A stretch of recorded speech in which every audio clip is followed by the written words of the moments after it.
Yes, Venezuela does have an elected president, but it also has an elected legislature, which has been in power theoretically for over a year and which has not been allowed to legislate at all because the Supreme Court blocks everything on constitutional grounds. The irony being that the constitution in Venezuela right now is not worth the paper it's printed on. And I don't say that only because paper is very scarce and expensive in Caracas.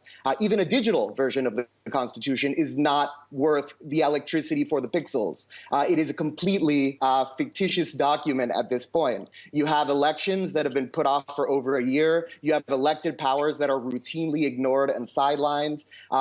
As the constitutional powers become more porous with a ever-expanding purview for the Supreme Court, an ever sidelined national legislature, groups are being armed, the colectivos, who are folks who are nominally allied to the government, by the government as sort of a last line of defense should people take to the streets. The real risk to the government is not that the opposition manages to go west into the western portions of Caracas, which, as was previously mentioned, used to be the parts of the city that most backed the government. The truth is that we don't know well how much they're backing the government now. A lot of those sections voted for the opposition during the legislative elections and have not seen their legislature be able to do anything. The opposition getting a group into the west of the city is risky for the government, not because it's a coup,